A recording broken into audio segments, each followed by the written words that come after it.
In this episode, I am once again joined by Jensen Martin, a scholar-practitioner and PhD student at the Graduate Theological Union in Berkeley, California. Jensen leads a deep dive into Narasiṃha, compares different versions of the Narasimha myth, and examines contradictions within the tradition. Jensen reveals his motive for pursuing a PhD, describes his plans for meditation retreat as part of the project, and reflects on what he sees as a crisis in academia. Jensen also discusses the relevance of Narasiṃha to today's world situation, the terror of dissolution, and the advantages of being an outsider. So without further ado, Jensen Martin. Jensen Martin, welcome back to the podcast. Thank you. It's great to be back. I'm so pleased to talk to you again, and wow, we had a real roller coaster of a first episode. Plotting, I'm not even going to try and summarize it, honestly. It was basically plotting your life as a scholar practitioner with a strong emphasis, I think, in that episode on the practitioner part. And, I mean, it was wild stuff, for sure. You've had many adventures and many encounters, powerful encounters, and travels throughout the world and so on. Incredible episode, that one. 348, Visions of the Lion-Headed Avatar. And now we're back for the sequel, and we decided to focus a bit more on the scholar part of the scholar practitioner. And you, as you mentioned in the last episode, are a PhD student at the Graduate Theological Union in Berkeley, California. And your focus is Narasiṃha. And so I understand you've got a bit of a kind of presentation to give us a real detailed look at what your project is and what you're doing. And then perhaps we'll have time as things go on for some questions from me. But I've been very much looking forward to this, so I'll hand it over to you, Jensen. Thank you, Steve. So, my last podcast, as you said, it was quite in-depth, experiential encounter. And it's a little bit different, when you talk about your personal experiences versus when you're talking about your research. So it's kind of a different aspect of my mind, I guess you could say. And so I'm going to be a little bit more technical this time around. And one thing I do want to mention is, I am not an indigenous Indian and indigenous Hindu. I was not raised in a practicing family. And so I don't claim to represent the tradition in that kind of, lineage role. This is academic. I'm going to make a lot of jumps, theologically, that people who are practicing, it's possible, could get a little bit uncomfortable with. I acknowledge that, I'm a foreigner to this stuff. And, I have not studied Sanskrit. I've studied a little bit of Sanskrit. I don't speak it fluently. I don't speak, Hindi or anything. I'm learning these things. So I'm a student, and so I want to emphasize before we really get into anything here that all of this is just theoretical, my opinions, my experiences, perspectives, but I really am approaching this tradition with reverence and respect. And so if people hadn't listened to my previous episode, that gave a glimpse of the amount of dedication that I have to this tradition. And so this is not something that I'm casually doing, or, I'm trying to represent any views for to be some kind of guru. I'm not claiming anything like that, but I'm doing this out of sincere respect. And so if I make any mistakes, I humbly apologize, and to the listeners, to the universal force, I humbly apologize. So that being said, I'm going to jump into this, and I'm going to give as thorough as a presentation as possible. And, since we just had this Narasimha Jayanti, this annual Narasimha holiday, I think it's appropriate to share all of this because I personally think it's very relevant. And so even if you're not really interested in Hindu theology, or you're not really interested in deity worship, I think that this particular subject and this particular deity is actually extremely relevant for a couple reasons. And so, first of all, this is a deity associated with the word pralaya. So the pralaya is the cosmic dissolution. This is the cosmic destruction. And it's when Narasimha appears on the earth, it's a time when things are in chaos, when the natural order has been reversed, when the fruit of sacrifice is going to the asuras, or the demons, rather than to the gods. And I'm not going to make any kind of political statements or commentary, but this is a very uncomfortable time, on the planet for, myself, and I think many other people.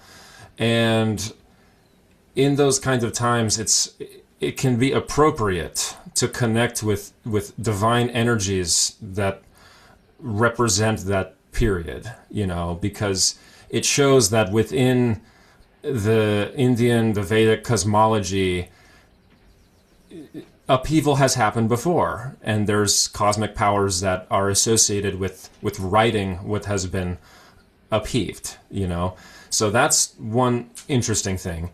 And then the other interesting thing is that anybody who is practicing or participating or inspired by yoga, I think would be interested to find out that, in my opinion, Narasimha is truly the only yoga deity of India.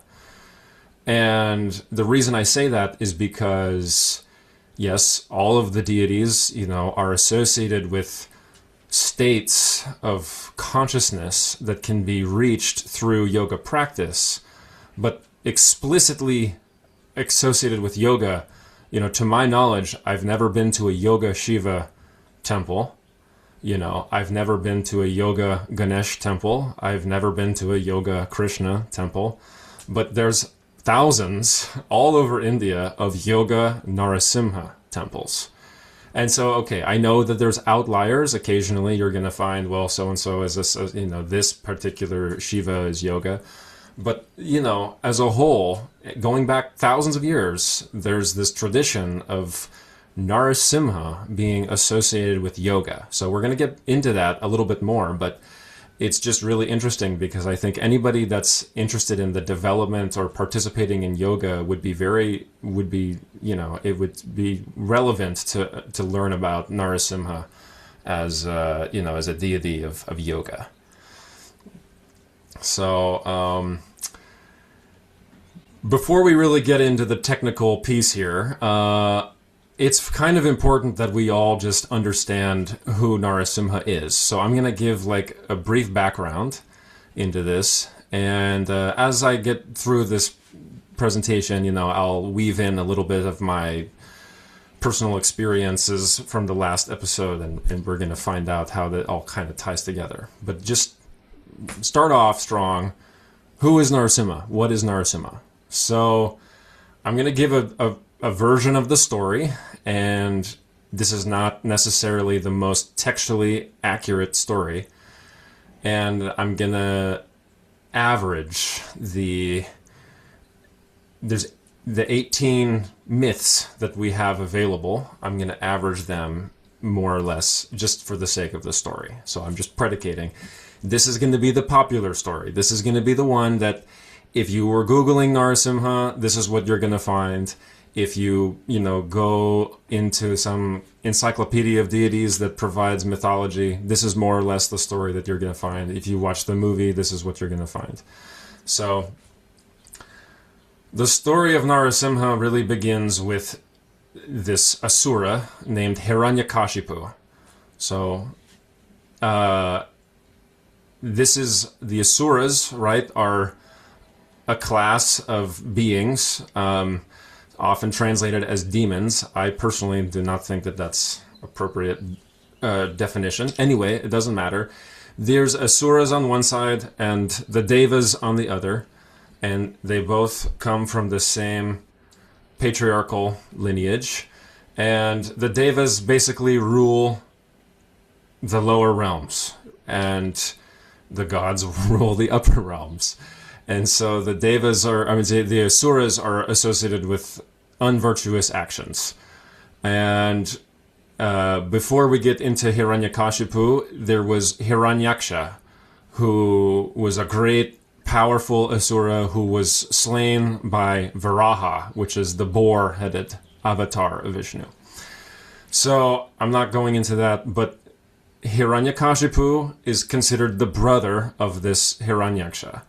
And so filled with kind of a burning, you could say, hatred of his brother's death, he devoted himself to tapasya. And before we go any further, tapasya is derived from the Sanskrit word that is refining gold. So the alchemical process by which you heat the gold to refine it, purify it, and have maximum quality. That's tapasya. And so tapasya in the yogic context is referring to the heat, or like the spiritual friction that you generate through your intensive practice that is refining your quality of your soul, of your mind, into its best quality gold. So Hiranyakashipu performs this tapasya. And of course, there's different numbers of how long he did it for, but basically they say 100 deva years. So this mathematically extrapolates to 36,000 years he did this tapasya. And now this was during the Satya Yuga, and so I'll get into that. But this is the golden age of man, when it's the easiest to do spiritual practice. So that might sound like an extreme number, and it is, but it's not, it's different from the Kali Yuga, which supposedly we're in now. So Hiranyakashipu does this incredible, impossible feat of 36,000 years of tapasya. And as a result of this practice, so much heat is generated by his intensity and his friction that the entire world is burning, that the gods are burning. Everybody is burning. It's not normal for somebody to do this intense spiritual practice because it's cumulative, 1 year, and then the second year is not just the same as the first year. It expands on itself. So 36,000 years worth of spiritual effort is a heroic, impossible feat. And this feat summoned Brahma, the creator.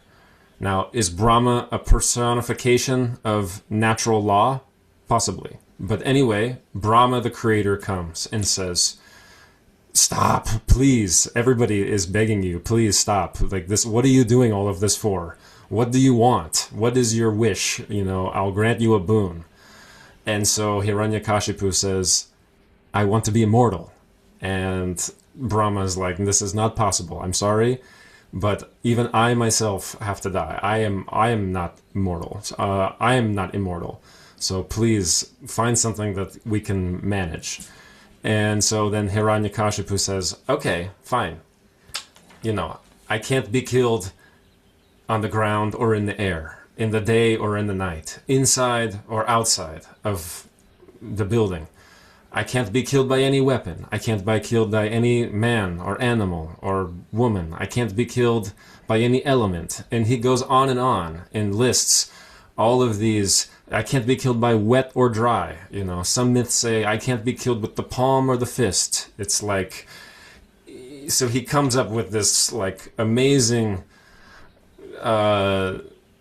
version of how he can be unstoppable. This is a common motif. So in Vedic mythology. So he wishes this boon, and Brahma says, okay, tatastu, so be it. So now, of course, he immediately, being an asura, he immediately sets himself on, world domination, or conquering the Deva world. And so who knows how long it took, but he took over the three realms, the three planes. He outlawed religion and worship of the gods, and he made himself the receiver of all of the fruits of the sacrifice. He, Soma, which was the god's way, one of the god's way to connect, he became the recipient of the Soma. All of the gods had to drink the Soma through him. The elements had to serve him. And he became the indisputed ruler of everything, absolutely. And of course, this angered the gods, it angered the rishis, and everybody collectively, their prayers reached to the abode of Vishnu, Narayan, and Vishnu said, don't worry, I'll take care of it. And so here then, the story goes, is that the son of this Hiranyakashipu, his name was Prahlad. And they say that Prahlad heard the Vedas while being in the womb, kind of by accident.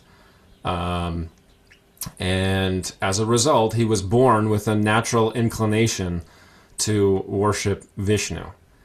And so as a young boy, like, a little 5-year-old, he was engaged in devotional service of the Lord, and he would not join in with the other boys' activities.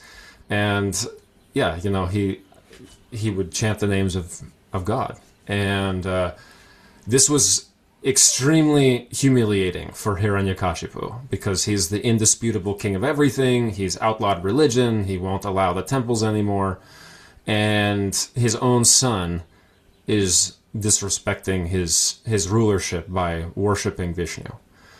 And so he basically arranges to have his son killed, because this is completely, a threat to his authority. And there's a number of unsuccessful attempts on Prahlad's life. On one occasion, he's thrown from a cliff into the ocean, but the ocean protects, On one occasion, he's burned alive in a fire, and instead, through some grace, the one who arranged for this to happen gets burned instead. That was Holika, the sister of Hiranyakashipu. That's where this holy festival, the powder festival, the name comes from this Narasimha story. So there's a number of these unsuccessful attempts on Prahlad's life. And then finally, the king has had enough. Hiranyakashipu has had enough. He says, I'm going to take care of this myself. So he approaches the boy when he's in the temple, or I guess they don't have temples, in the throne, in the hall, And he confronts his son, and he said, what's the deal? Like, you're worshiping Vishnu? Where's the Vishnu? Like, Vishnu isn't real. I'm real. Like, I'm the supreme ruler of everything. Like, what does Vishnu have that I don't have? And, he's so locked in to his ego as the king of everything. And, Prahlad very innocently is like, well, where did you come from? Like, who made you? Like, how do you sustain yourself? Like Vishnu is everywhere and everything. Like, even that which is not visible, he's there.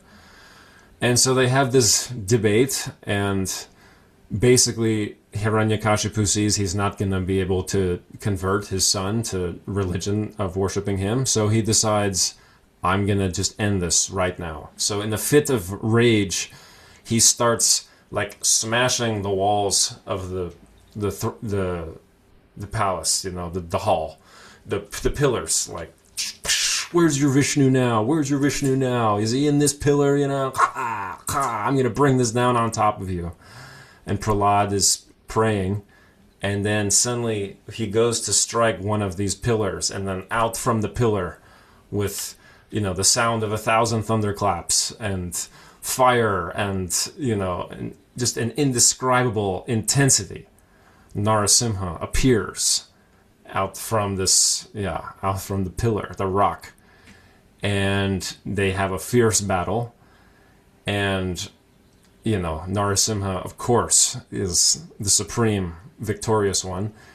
And so he perfectly fulfills the conditions of Hiranyakashipu's boon by dragging him to the threshold between the inside and the outside of the hall. And the time is now twilight. And the instrument of demise is not a weapon, but it's Narasimha's own teeth and nails, which are neither wet nor dry. They're not weapons. Narasimha, the name Nara means man, Simha means lion. So he's not a man, he's not an animal. He's something in between, something indescribable. He's not born. He's spontaneously manifest.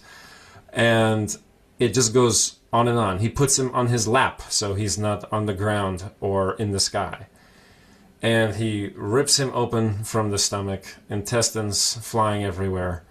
And that's the end. It's like over. Like the reign of the king is done.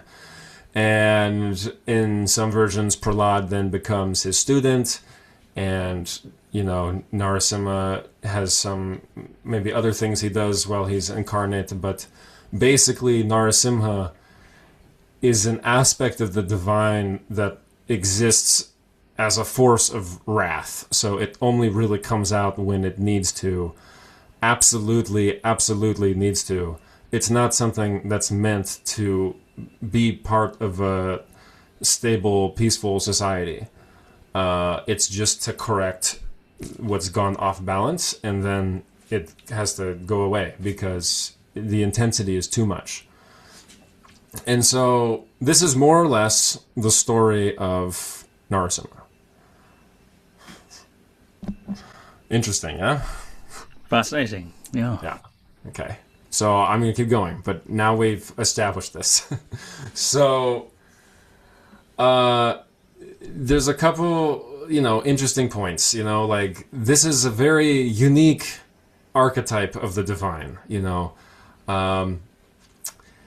This is, when I first encountered this story, I was just grabbed by it. I resonated with all of the characters. I felt like I was Hiranyakashipu, yes, I wanted to have the powers and the experience. Of course, I fantasized when I was a kid, like, wow, what if I was the king of everything? What kind of rules would I make, And then there was a part of me that connected with the Prahlad, the internal Prahlad, this humble child that, just wants to be at peace and meditate and find God. And then there was this part of me that resonated with this divine lion thing, coming out of the primordial earth, and the shaking and the lightning bolts and the fire. It was like, yeah, this is such a powerful aspect. And,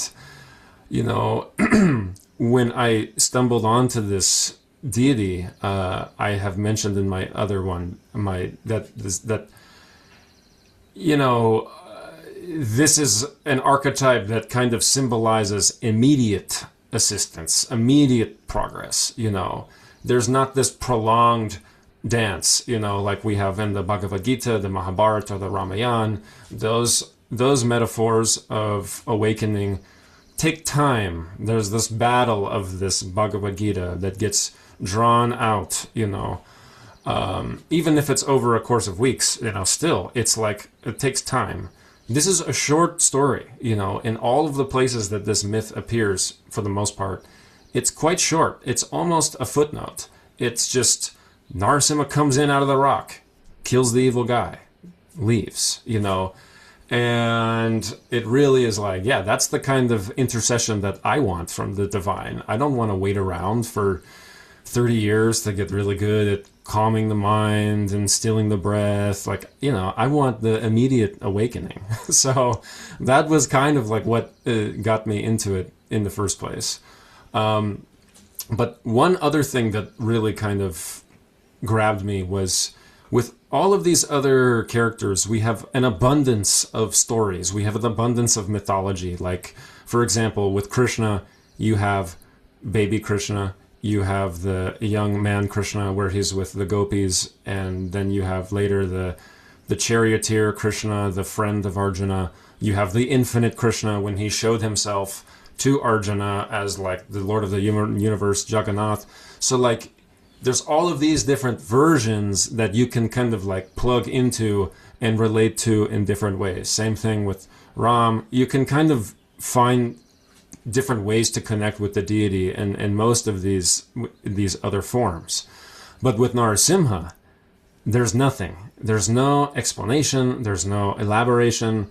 There's no, like, we don't get into that at all. It's like, was there a baby Narasimha? You know, is there like a ancient, like is Narasimha real? Like, did he come from like another dimensional plane? Is it a metaphor for something else? Is he like living on some other planet on the other side of the cosmos and somehow he teleported?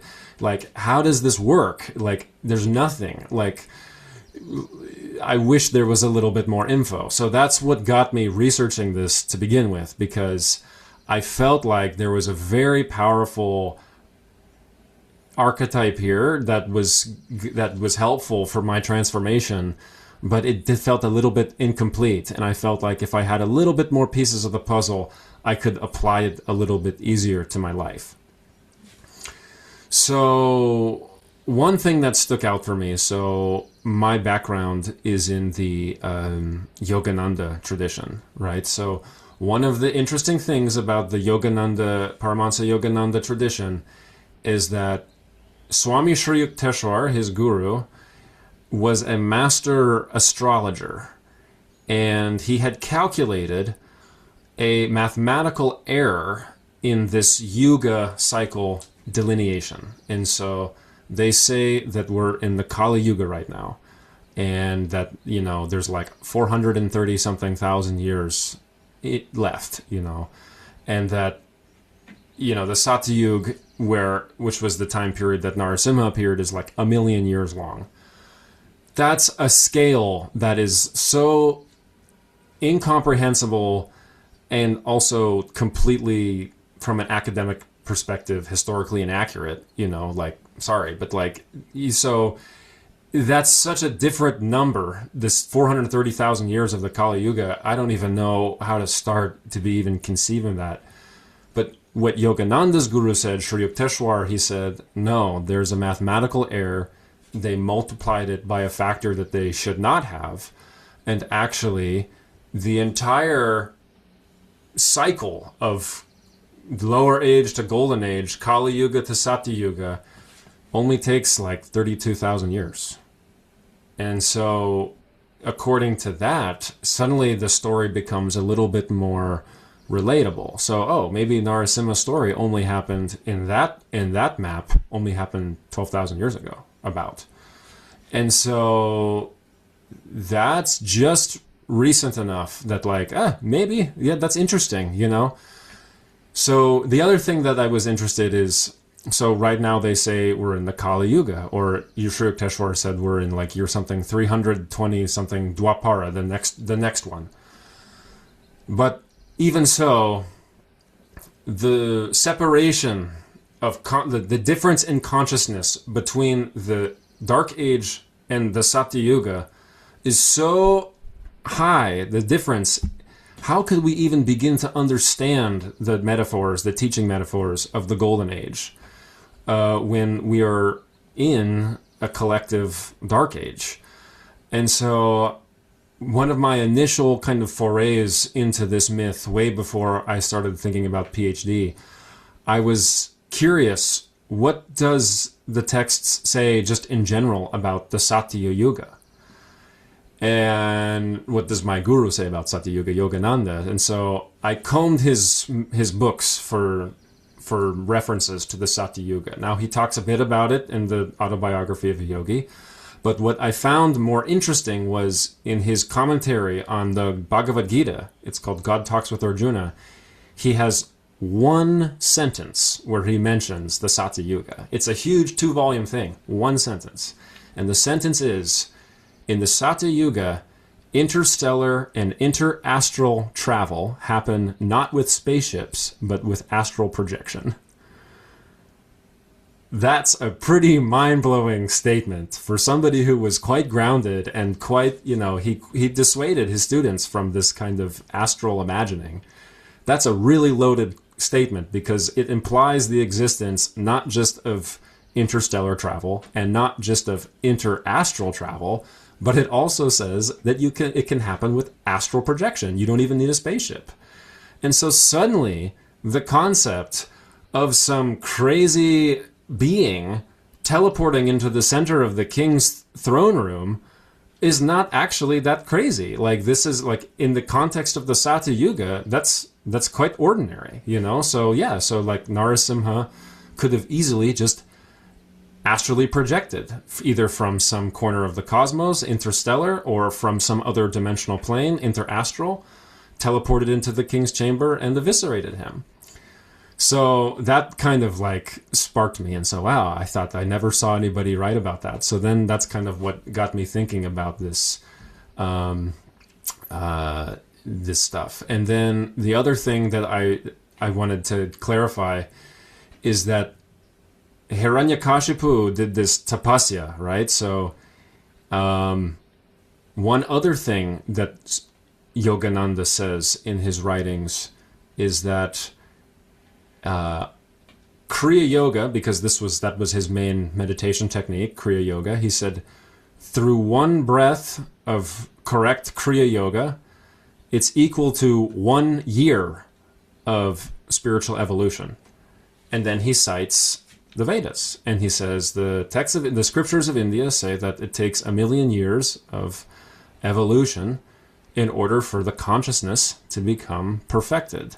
And so these 1 million years, that's why we keep, according to the Dharmic traditions, incarnating over and over again to get these 1 million years of evolution, of experience. But, he says, through Kriya Yoga, through pranayam, you can fast forward this process. Now, how is that so? Because the different chakras are connected to the planets and also to the astrological houses. So each chakra is connected in this system to 2 of the astrological houses, a positive and one in the Ida Nadi, and one in the Pingala Nadi, because you have this 2 sides, the Ida and the Pingala, and you have then the central channel, the Sushumna. So in the central channel, you have the planets, and then in the Ida and the Pingala, each have one of the astrological houses. And through this pranayam practice, you can advance your internal solar system. And so suddenly this idea, which I could not comprehend or honestly believe before, of 36,000 years of spiritual practice, that becomes completely different when you think of it. Maybe he just advanced his inner solar system 36,000 years. Now that's something that theoretically would be possible, because if you believe Yogananda's thing about 1 breath of Kriya is 1 year, so then he did 36,000 Kriya breaths. That's not too bad. Like, I don't know how long that takes, but like, yeah, doable. So suddenly, through using, to use academic language, using Yogananda's written material as a hermeneutical lens, as a lens of textual interpretation, I've now discovered a couple potential insights into the text that might have been glossed over. And so those 2 things that I've now discussed already, this tapasya thing and the yuga thing, this was pre-PhD. This was just some of the things that I was already thinking about in just my attempt to relate to Narasimha on a personal level. And so as I started to explore this topic more and more, I had to come to terms with this this Vedic time, because if you go to India or you start reading about the Hindu tradition, there's a lot of these numbers thrown around, like what I said about this yuga cycle calculations. We're in the Kali Yuga for 400,000 years. Or we're in the Satya Yuga for 1 million years. When, according to history, India was happening for maybe 4,000 years, like the earliest, proto-Hinduism, scholars attribute to this Mohenjo-Daro civilization in Pakistan and these clay seals. that's not really that old. I mean, like, something like 3,000 years old, maybe farther, but it's not, 100,000 years old. So it's like definitely not 100,000 years old. So I couldn't reconcile this number thing that's going around. So at some point, I'm not gonna, try to argue with people's lineage claims or like theological belief systems. And I think it's beautiful. Like if you have the capacity to accept, to believe that, that was the history, I support that, but for me, I'm a little bit too rational. I have to just accept what is like what we have kind of proof for.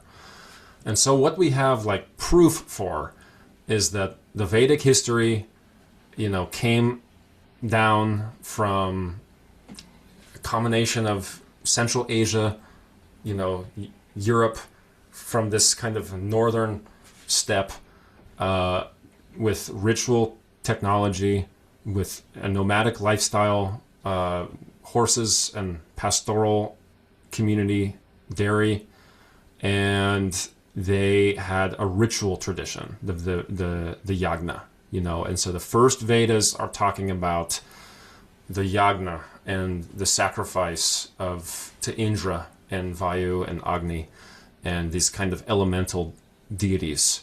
And then over the course of the Vedas, which itself spans over 1,000 years, this all coming from an oral tradition that slowly got codified as language became more and more important. And by the end, you have more of these kind of like dharmic deities that we think of now, like Vishnu. Vishnu was a little bit theologically incomplete in the first Vedas, but now he's obviously very developed. So this first reference to Narasimha is found in the Vedas, and it's talking about Vishnu appearing like a raging beast, like a man lion.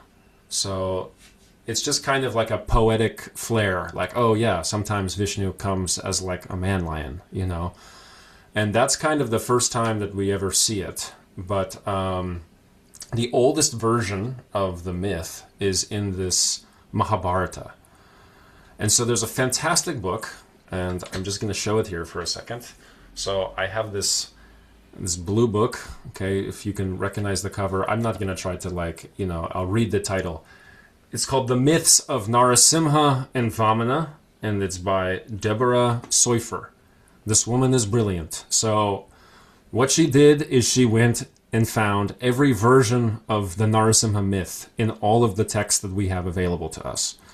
And she discovered 18 versions of the Narasimha appearance spread throughout different Puranas. And she translated them herself, and she grouped them by category in mythological themes. And this is like really, really, really important, because it's easy when you belong to a certain belief system to slowly start to think that your textual tradition is the best, and then maybe even the only one that's worth considering. But there's so many materials in ancient India, in this Sanatan Dharma tradition, that it's really, I think, important to consider all of the versions. So we have the 18 Puranas, more or less. They're not all Purans, but they all mention this Narasimha myth. And so I'm just going to briefly mention all of them, but it's going to, it's not going to get, I'm not going to make it too complicated. So the way that this book groups the myths is that it's like I said, these theological category, thematic category. So the first she mentions is the Agni Puran. And also just a little note in this Bhagavata Puran, which we'll come back to. And here, he's just a reference. It's just stripped down, kind of like bare bones telling, an acknowledgement. Vishnu comes, kills Hiranyakashipu. Hiranyakashipu did some tapasya, and that's it. Nothing about the boy, nothing about Prahlad, nothing about these conditions of the boon by night or day, by inside or outside. So it's like kind of undeveloped. Then you have this Brahmanda Purana and the Vayu Purana. So here we've elaborated a little bit more. Here Hiranyakashipu is doing tapasya for 100,000 years. But also without that detail, it's still pretty short. It's still pretty much almost a footnote in the text. Now you're getting into the next category. This is the Harivamsa Puran, the Brahma Puran, in the Vishnu Dharmatara Purana. So now here we are getting the boon, the development of the wish, I want to be killed, not by day or night, not by any weapon. He also says, like, I want to be killed with one stroke. In the Vishnu Dharmatara, he says, I want to be killed with one stroke, you know. But really, the emphasis here, the reason that Narasimha appeared in these is simply to preserve cosmic order. At this point in the myth, Prahlad does not functionally exist. Like, there is no Prahlad. It's just Hiranyakashipu got too powerful, Narasimha intervenes. Okay, now the next group, the Shiva Puran and the Kurma Puran. So now we get Prahlad, but here is the really interesting thing. He's not a little boy. He's a general in the king's army. He's the eldest son. He recognizes Narasimha before, as an aspect of the deity, before Narasimha even encounters Hiranyakashipu. So what happens in these is that Prahlad is at the front ranks of his father's army. He's part of his father's campaign. And in the course of the battle, they encounter a Purusha of Narasimha. Now, this word has many meanings. Purusha, in this case, is like an emanation. So this only kind of like makes sense, right, in the context of the Satya Yuga, because, I mean, I'm not an astral projection master, or even a novice, really, but I would imagine that there's kind of like many different types of astral projection, and perhaps it's possible before you fully astrally project, you send like a piece of yourself to the place first and, like, I don't know, see what it's like. And then if that is going to be a suitably place to project to, then you can maybe like fully incorporate.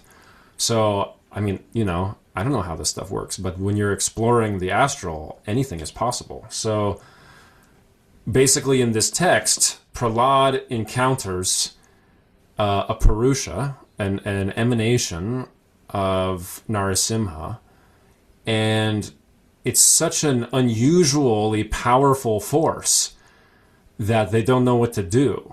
And so they launch their weapon at it, you know, the weapon that is not dodgeable, whatever that means. Brahmastra, you know, this one of these mantric weapons could be, I don't know, you know, who knows what they're really talking about.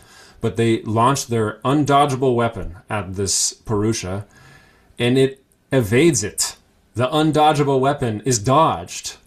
And so then Prahlad is like, oh my goodness, we've encountered an aspect of God itself, because nothing besides God could dodge the weapon that we just cast.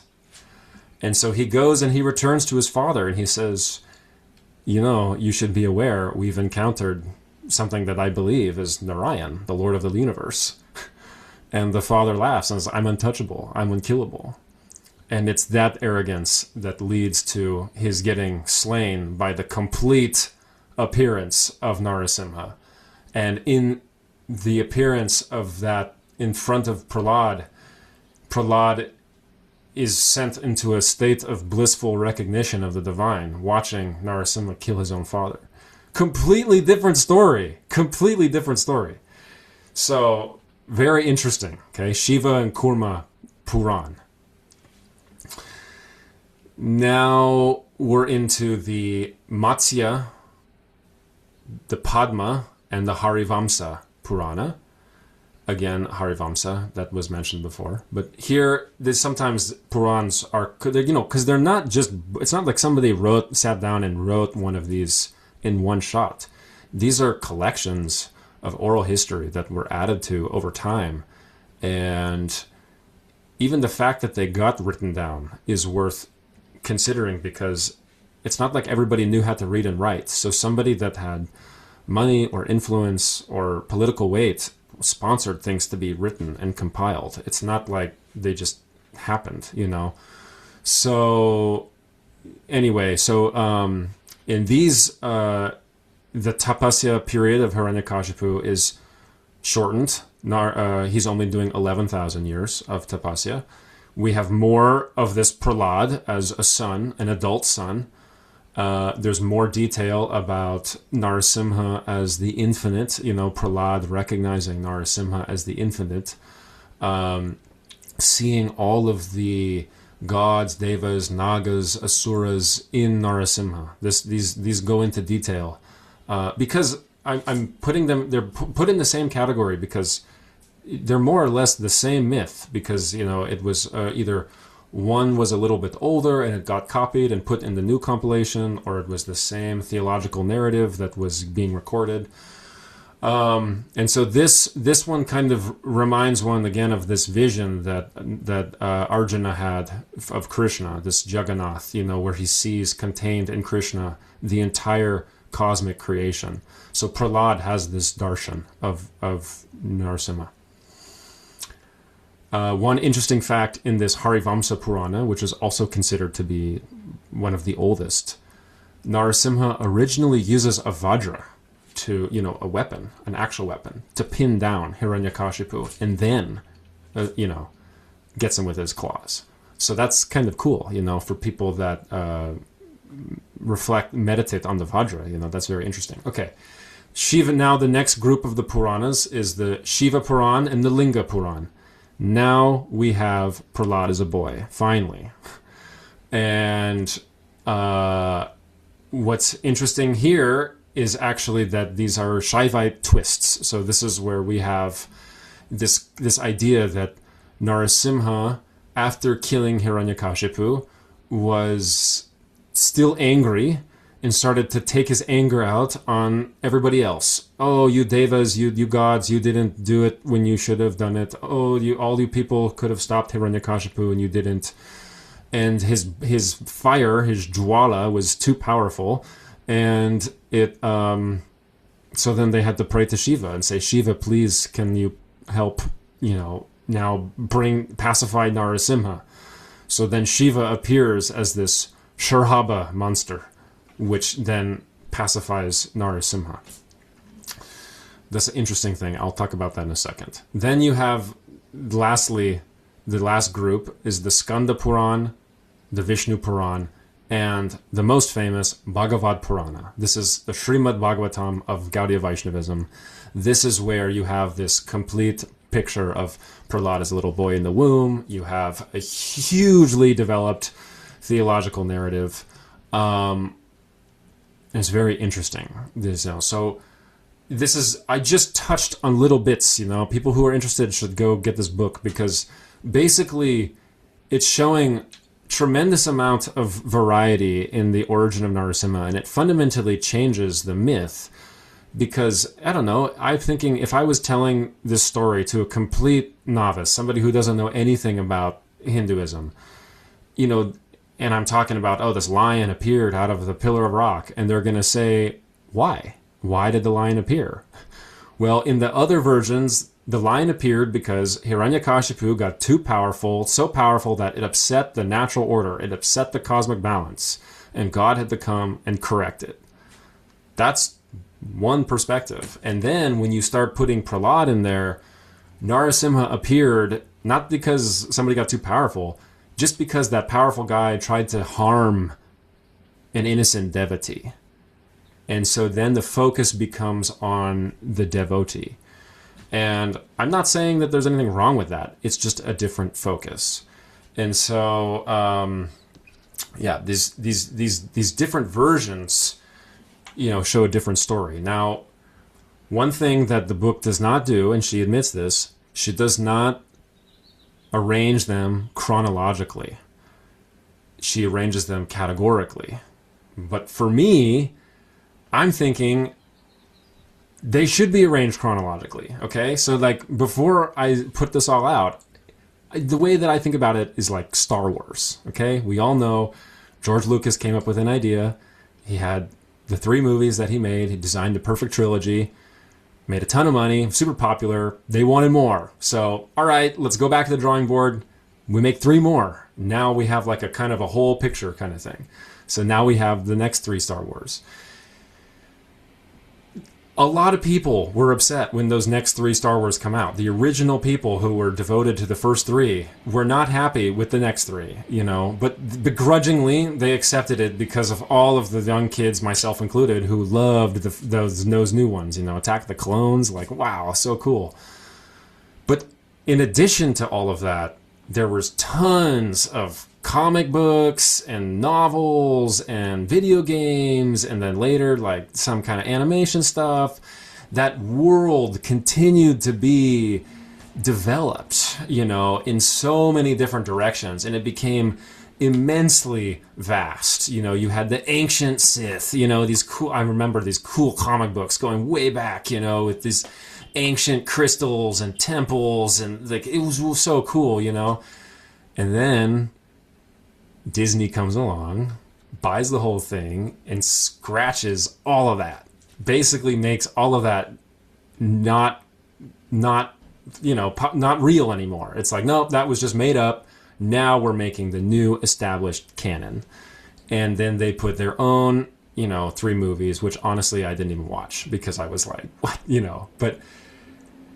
So how long did that take to happen? Like, I don't know, like 60 years or something. Like, let's talk about now 1,000 years of narrative development, and the different kind of religious politics that might happen in these different communities, and the different the developments and nuances in myth and focus and story, and side characters becoming main characters going back to obsolescence. And so, when I was getting into Narasimha, I wanted to know, what's the real Narasimha? What's the original Narasimha? What's the true Narasimha? What's the authentic Narasimha? Now, perhaps that was like a little bit of a delusion on my part, but the thing is, I'm looking at the development of Narasimha chronologically, and so all of this stuff with Prahlad comes at the end. The original, like I said, the Mahabharata is the oldest. This is dated between 400 BC and 400, AD, Common Era. Now, these dates are all over the place, right? You can always push back on them, maybe a couple hundred years, but people have devoted a lot of time to figuring these dates out. So let's say the Mahabharata is, as oldest as they date it, 400 BC. Let's say it's even older, 500 BC. Then the last versions, the most generous dating of the Bhagavad Purana, the Srimad Bhagavatam, is between 800 and 1000 AD. So we're talking about at least 1500 years of narrative development. And all of these versions of the Puran that contain Prahlad as a little boy are all in this later dating period between like 700, 800, and like 1000, 1200, even 1500, like Common Era. And the oldest ones are, where we have some of these nuances that you don't find elsewhere. So this is really interesting, So students of theology and Hinduism and yoga, I encourage to think about the broad perspective. Of course we have these teachers that might say something, and I'm not trying to argue against what's said, but just understand the context of the tradition, that India has always been a debate tradition. You know, these schools have always existed in opposition with each other, and that's how they refine their viewpoints. And it's common for a school to take on a perspective and develop it and repeat it, only to refute it, only to add like a final stroke at the end that changes it back to their view. And then that other tradition will take it and reframe it again. And so this is how we ended up with Buddhism. This is how we ended up with Jainism. And, you know, some even say that the Bhagavad Gita was written in response to Buddhist and Jainist renouncer philosophy, because it was, that's a separate thing. But anyway, so it's really interesting, this theologically developed Narasimha changing over time. And so, I love that kind of like Star Wars thing, where you think about how narratives change. So I was always trying to go for like the original. So just step back for a second here. We're tracking me so far. Do you have anything I want to elaborate on? So far, so good. So, yeah. Okay, so let's take a look at what we have about Narasimha that's out there right now. If you're going to Google it, what are you going to find? So what 90% of what you're 90 more, maybe 95, 99% of what you're going to find is Gaudiya Vaishnavite philosophy. Narasimha is one of the 10 classical avatars of Vishnu. Narasimha is the protector of the devotee, Prahlad, and he's the protector of all of those who follow Krishna. And he's often depicted in narrative and, iconography with Prahlad standing there.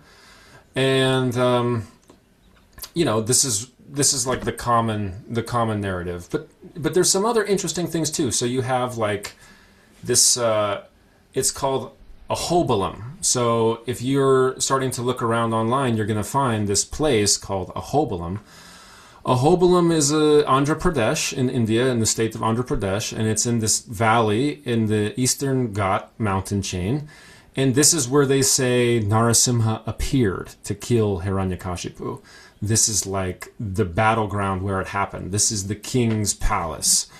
And in the hobalam, you have these, they're called Nava Narasimha, the 9 Narasimhas. And so these are different forms that Narasimha appears. So you have, this is where you find, they say Jwala Narasimha. He's coming out of the fire. That's one version. There's Varaha Narasimha, or Krodha Narasimha, where it's actually, he's Varaha, the boar. You have like Pavana Narasimha, Malola Narasimha. These are the ones where he's with Lakshmi, where he's married to one, and it's not normal Lakshmi. This is the indigenous or the Shenshu Lakshmi. So in Malola Narasimha, this is where he got married, and Pavana, this is where they lived together. Then this Bhargava Narasimha, this is where the Rishi Bhargava had like darshan. Okay, so it keeps going, I'm not going to list them all, but Karanja Narasimha is a great one. This is like, they say, where Narasimha appeared as Ram to Hanuman, that like Hanuman was doing mantra in this area, calling Ram, Ram, Ram, and then he has this vision of Narasimha, and he's like, I don't know who you are, like, nice to meet you, but like, thank you, not interested. Then he's back to Ram, Ram, Ram, and then Narasimha appears again, and he's like, okay, like, thanks, I appreciate your blessing, not interested, And then he goes back, Ram, Ram. Finally, the Narasimha comes again, and he's like, what, And then Narasimha appears with all of the implements of Rama, and he's like, don't you recognize me? It's Ram. So then Hanuman becomes a great devotee of Narasimha. And then there's this other form called Yoga Narasimha, which I mentioned at the beginning. This is Narasimha meditating with like a meditation belt, like the strap. Eyes are closed sometimes. And so you see this repeated, like all over the place. Like right now, there's this huge Narasimha temple in New York. It's built by this Bhakti Marga organization, this Vishwananda organization. And on the walls inside, you have all these paintings of these 9 Narasimhas. And even, people go so far as to say, this is it. These are the forms of Narasimha, And then there's even more. There's like, so when you start, like if you're in India and you want to go to a Narasimha temple, there's like all these different, so there's like Lakshmi Narasimha temples. There's like this yoga Narasimha temples. There's just plain Narasimha temples. There's Ugra Narasimha temples where he's like angry, There's the Narasimha in this ISKCON tradition. They have in Mayapur, like their kind of international headquarters, they have him where he's coming out of the pillar, like right at that moment when he first comes out of the pillar. This is called Stanu Narasimha. Then there's like some other ones where he's kind of like reclining, like resting, like he has like he's like got his like disc on the side, like his Sudarshan chakra. This is called Kevala Narasimha. So it's like, where did all this come from? Because none of this was in any of the texts that I just mentioned. And then even this chakra that Vishnu has, we've talked about it a little bit. It's called Sudarshan chakra. It's with this form that's behind me right here. But where he's like sitting on top of the snake, Atisesha, and then he's got 4 hands. Each hand is holding a chakra like disc, But this is in Vishnu iconography, Vishnu is holding the conch on the left, and then in his right hand, he has on his finger, this like disc. And that's Narasimha. This is the ultimate weapon. This is the police force. This is the means by which Vishnu upholds natural order. Narasimha is theologically equivalent to that. And it's like, where did that come from? Like, that actually is a little bit more in the text, but it's not, sometimes it's not explicit. It's like very hard. You got to like tease it out. So you really have to kind of like interpret. You have to learn yourself. And as you start getting into the tradition, you find out that like there's a lot of different schools. I mean, okay, there's like not that many schools. You have Shaivism, who worship Shiva. You have Vaishnavism, who kind of worship Vishnu. You have the Shakta, the goddess traditions. But within that, there's so many different nuances. There's so many little, like, which ritual tradition are you following? Which saint and their, like, line are you in? And which narratives became established by the saints and their, like, supposedly direct perceptions or the insights?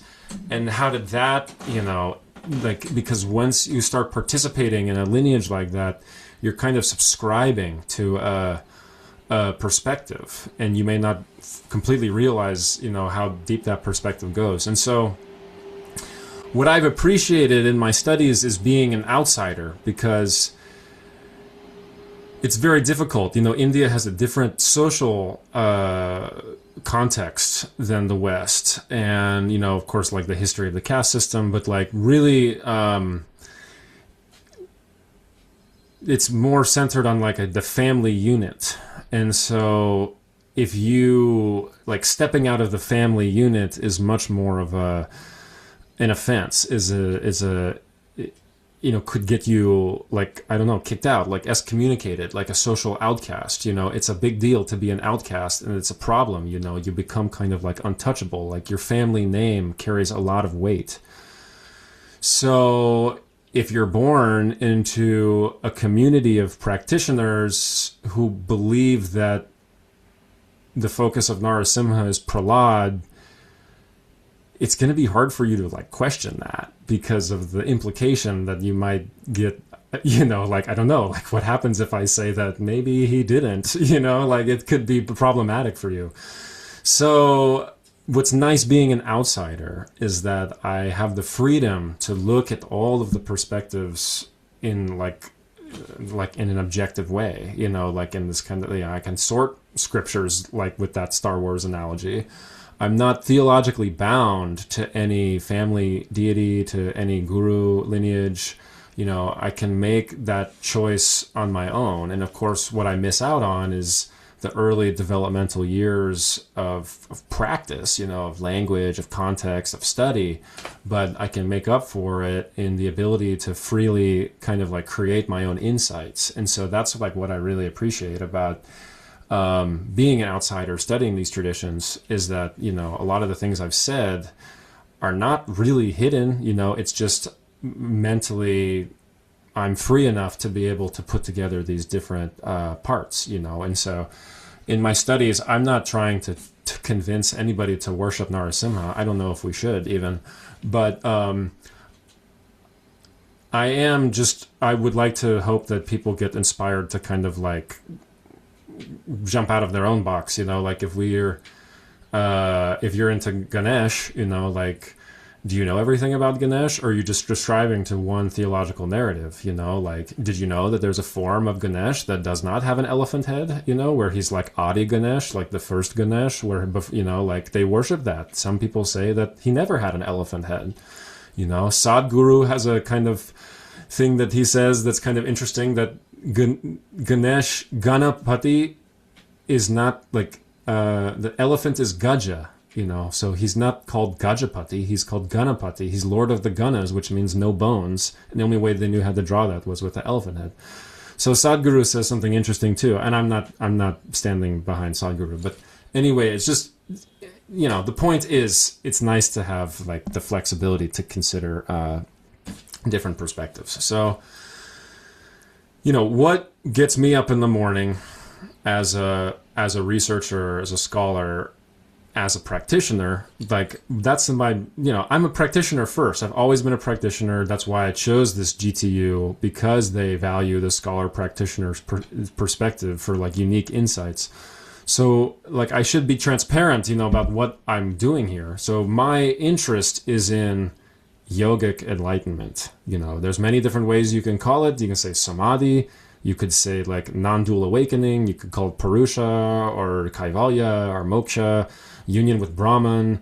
Like, I don't care. I'm not trying to look for differences. I want to just have that. I want to know what enlightenment is. And so, as listeners of the first episode will know, I've always been in pursuit of this kind of like yogic enlightenment and the experiences that come along with it, especially in the siddhis. So the word siddhi, like in the Yoga Sutras, it talks about these 8 great siddhis. This is like, you can be as large as you want or as small as you want, or like manifest things or make people do what you want, be the ruler of everything. So there's like the classic like 8 powers. And people say, like, sometimes it gets translated as like supernatural powers, but my advisor, Dr. Rita Sharma, she says something kind of cool. She says, no, supernatural implies that they're not natural, but actually that's like it's very natural. Like, so she just uses the word transconventional. They're not conventional, but it's definitely attainable with a little bit of practice. So anyway, what it means like colloquially is like the fruits of the practice. Like you do the mantra to get the siddhi, the fruit, the phalam of the mantra. Like what is the result? And so, Narasimha, this unique archetype, I assumed was also like a unique siddhi. Like what? So like that's kind of like my driving question throughout my Narasimha my relationship is, what is the siddhi of Narasimha, and how does it relate to my end goal of enlightenment, of yogic enlightenment, of samadhi, of non-dual awakening? So in the list of texts that I gave, I left a couple out because they don't necessarily have explicit retellings of the myth. But one of the most important ones, in my opinion, is called the Narasimha Tapaniya Upanishad. So this is older than a lot of them. So the Puranas are considered to be, for the most part, most recent in this Vedic series of scripture. So you have the Vedas, and then right after the Vedas come the Upanishads. So this Narasimha, this is an Upanishad, and it's the Tapaniya, the Narasimha Tapaniya Upanishad. This is again going back to that word, tapasya, this refining gold. So this is actually a manual of Narasimha, like meditative practice, is what that text means. That's the title that means. So this text is super, super interesting. So it's pretty old, like it's in the, for me, 500, 500, I mean, it's not ancient, but like, it's way before that Bhagavad Purana. And it basically has two parts to it. The Purva Tapani Upanishad and the Uttara Tapani Upanishad. And the first part, the Purva one, it introduces kind of like something that might be more familiar for like a Tibetan Buddhist practitioner, like tantric, like different colors, like Narasimha. There's like he has black and red, and like he looks like this. And then there's the mantra. There's a mantra in that. And then there's also kind of different mantras given. There's like the wealth mantra, like Lakshmi. There's this Gayatri mantra, like a Narasimha Gayatri. It introduces Narasimha as Sudarshan. And it gives a brief retelling of the story. So this is like really something, okay, that's one part. But the second part is the interesting one, in my opinion, the Uttara Tapani Upanishad. So this equates Narasimha with Om. And so now this is a structure that's seen elsewhere in the other Upanishads, like Mandukya Upanishad. But this one, okay, you have Om broken down to symbolize the 4 levels of creation.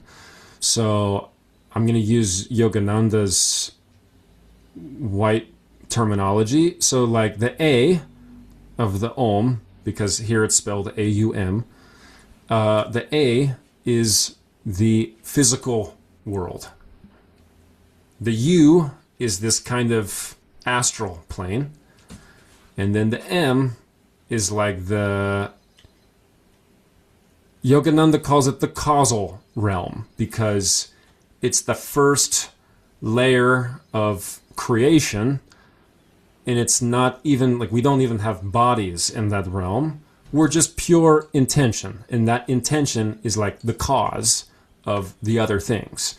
And so a good way to think about this is like, if you're going to write a book, before you ever do any actual physical writing, you need to have the idea. But before you can have the idea, you have to have the intent to have an idea. So like, maybe some people feel like they get like an idea just kind of comes in, but still that receptivity to receive the idea is in a way an intention. And so there's your 3, in order for something to be existing in this physical plane, it has to pass through that process. And then the substratum of all of it is this kind of void, this infinite. So it's A-U-M, silence. Those are the four letters. And so that silence, that void, this is what in Samkhya philosophy is called the Purusha. Because the Purusha and then the Prakriti is all of the forms of creation, the building blocks of creation, this astral, causal, physical, those are all created elements. And then the Purusha is the witness, the seer, It does not act at all. It just observes. And this is, there's different opinions about how this works, if there's an Atman within the Brahman. I'm not going to get into that. But basically this AUM silence is equated to Narasimha. Narasimha is, on all levels, the 4 syllables.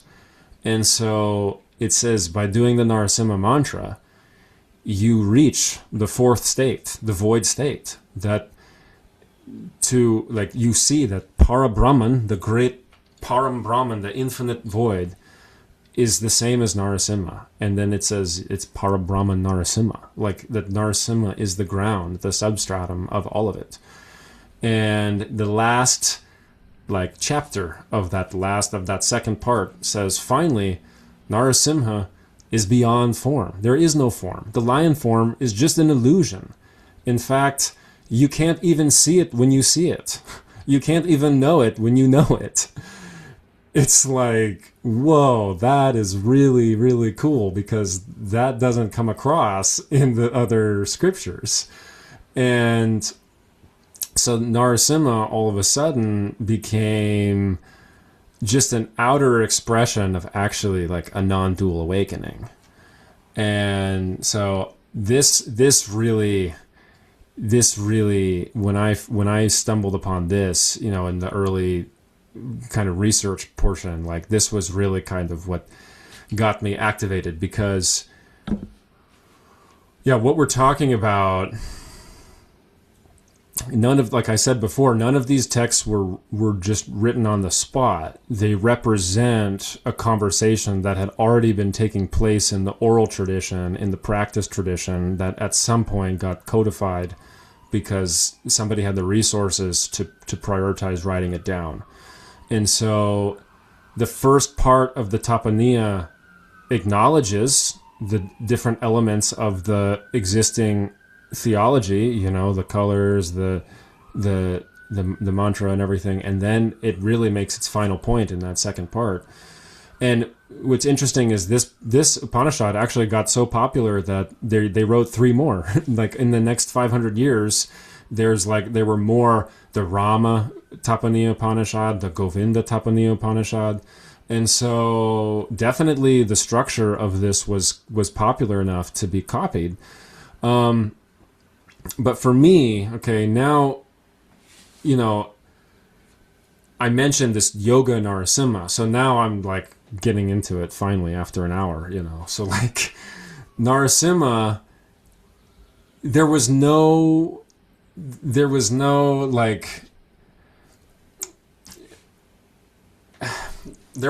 real like development of this yoga Narasimha in any of those Puranic narratives. And so now like if you start digging, you're going to find stories where this yoga belt is considered to be the deities, that like because I mentioned before that the anger, the heat of Narasimha was so fiery that it was scorching the earth, and so that the deities collectively came together and says, please, Lord, like restrain your anger. Some narrative traditions say that Prahlad received yogic instruction from Narasimha, that this is where yoga comes from. Others then say, I've even heard that the Nagas, the snakes beings, are the ones that were able to restrain Narasimha in this yoga belt. But there was not still, I have not found in the Puranas the reference to this. But this one that I just talked about, this Tapaniya Upanishad, this confirms that there was like a contemplative, almost tantric version of Narasimha that was part of the conversation since the very beginning. And so what I'm working on now is presenting an argument for how Narasimha and that form of the meditating lion with the strap, how this is not just like an aesthetically attractive pose, but this is actually a tantric map, that this is actually like a metaphor, because really, what could be more terrifying than like blasting your little self into the infinite self? That's really what it comes down to. This ferocious Narasimha, this angry, flaming, blazing teeth and claws, you know, that external appearance is one version. It's not like wrathful Narasimha on one side and then like peaceful yoga Narasimha on the other. It's more like the wrath has been like turned inward and is now being focused at concepts of self-grasping, you know. Krishna, when Arjuna saw Krishna in his infinite like Jagannath form, what did he do? He like immediately like said, please, I can't handle it, I'm terrified, go back to being Krishna. And Narasimha is like a primordial Vishnu. It's an unborn Krishna. It's not limited. And so therefore, Narasimha is a much more like active representation of that kind of infinite fear that one feels when they really experience non-dual awakening, because it's one cool thing to talk about samadhi and blissful experiences and kundalini awakening and stuff, but like anybody who's really gone through that will tell you that it's terrifying. You have no reference point and it takes time to stabilize, and maybe you never do. Like, this is like the reality of these yogic states. So I want to come back to this because this is kind of like the punchline of the whole research. So, let me give a little bit more context for Narasimha, this yoga Narasimha, because this was such a popular form that like its image is found throughout India. There was Narasimha in Afghanistan. There was yoga Narasimha throughout Nepal. There's Narasimha in Bali. There's this fantastic book that just came out by one of my teachers. It's called Narasimha, the God of Yoga. And his name is Dhruva Gorrick. And he did this most incredible, people don't realize how much time it took him to get all of these photographs. He went to all of the yoga Narasimha temples that he could. Like, we're talking like thousands. This guy's been to like thousands of Narasimha temples. But like, he went to all of these yoga Narasimha temples, made relationships with the priests, and allowed, got them to let him take pictures of the murtis. And what you have is, in every state in India, there are yoga Narasimha temples that go back hundreds, sometimes over 1,000 years. And the most original ancient forms of the statue are like a couple thousand years old. And even this Jagannath deity, Jagannath temple in Orissa and Puri, the one with those cool looking dolls. So the Skanda Puran, that's like the most complete telling of the Jagannath story. When King, Indrayamna like completes the pillars, he has a vision of Narasimha. It's not Krishna. Like, when those pillars were originally built, when those murtis were originally built, it was not Krishna. It was Narasimha. And so in the Skanda Purana it says, and this is literal, the king hears Brahma, so the king finishes getting these pillars made. He sees a vision of Narasimha, and he's like, "What's going on? Why am I seeing Narasimha?" And Brahman, or Brahma, I don't know, says to him, "O king, the original image of the Exalted One is in the form of Narasimha. This wooden statue has now been revealed to you through my favor by Narayan himself. Do not think that it is just an idol. It is the highest Brahman." And then Brahma tells the king to worship Jagannath with the Narasimha mantra, with this same Maha Mantra that was given in this Tapani Upanishad. In the Garuda Purana, Shiva, the lord of supposedly all yogis, he loses control. He creates these Rudra Shaktis, and he creates these goddesses, and they become out of control, unstable. What does he do? He prays to Narasimha, and he says, "Please, Narasimha, help me." And he worships him with this mantra. In the Ishvara Samhita, Parvati says, this mantra is the best for yogic attainment, for yoga siddhi. It's like, that one was from the 9th century. So this mantra was extremely important in the development of the Narasimha narrative, and yeah, it's like this primordial Vishnu, who's Narasimha. Narasimha, I would kind of said this in the very beginning, he comes at the pralaya. He's an embodiment of dissolution. And that is just like a fundamentally terrifying thing. Like, most of us, are doing practice, but we don't really want to dissolve. Like, if you had the opportunity to hit the button and get it right this second, you probably wouldn't. It'd be like, oh, like, I don't know, like, I have some friends I want to, like, spend some more time with, or like my mom, or like I really want to eat like more like Indian food or something. You know, those subtle desires are what keep us bound. And like the reality is, like, very few people are willing to like really dissolve completely the identity of self. And that's what Narasimha represents, and that's where this heat and this intensity comes from. Because when Narasimha appears to kill Hiranyakashipu, he says that I am Kala, I am time itself, not like an incarnation of time. I am time. And so in Vishnu theology, Vishnu has these vyuhas. These are like the primordial building blocks of creation, you know, like time and space type of stuff. And one of these vyuhas is time, Kala. And Narasimha is a unique avatar because Narasimha was not born. We don't know, I guess, but like he's just a primordial, like when time itself was like, I gotta get things back on track, you know? So coming back to the thing that I said before this, siddhis, Narasimha, I was interested, right? In like, before finding out about Narasimha, I wanted to get this siddhi of enlightenment, the siddhi of non-dual awakening.